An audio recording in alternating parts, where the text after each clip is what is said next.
има проблем, кои се причините, тоа се на студентскиот парламент. Едноставно, видите, ние дојдовме на парадоксална ситуација. Ректорската управа, еве последниот пример во врска со законот, зазема став. Каде што представникот на студентите гласаше едногласно.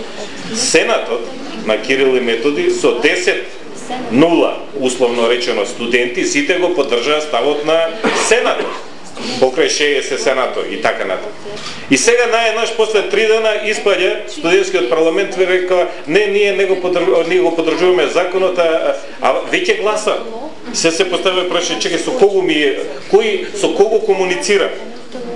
Малку е, како да, несериозно. Да не кажам претерано несериозно. Ако веќе се изјасниле као студентски парламент, дека го се против измените на законот. Ако тоа истото го потврдиле на Сенат, знам дека е нонсенс да после 2 дена да се излезе дека автоматски тогаш нека си ги отповикаат членовите.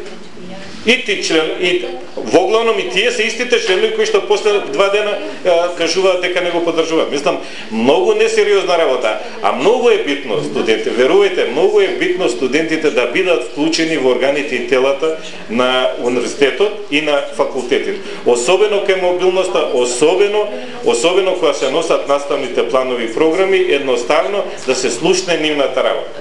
А вака потребите да се слушнат на студентите. А вака, ако видите, мене ми е полесно, повторувам, преку 4-5 организации ја добивам мислење. А ако ја само чекам на една студентска организација, верувајте, многу лесно ќе ми поминуваат и управа и наставнички совет, едноставно мене фактички петиции што ми праќаат, знаете, нормално студентите, нешто. Тоа се повеќе петициите од другите, а не од студентски парламент. Ја немам никакви проблеми со студентскиот парламент. Али ја сакам да видам еката се го спроведувам, сакам да видам фидбек како тоа се применува, и ние не сме идеални. Канцеларијата за еката се прави страшни проблеми, се шиканира студентите и така натака и така натака. Едноставно добро е да се слушне и другата, вие сте корисници на нашите услуги. Едноставно ако немаме ние таа интеракција, едноставно целиот процес ќе падне.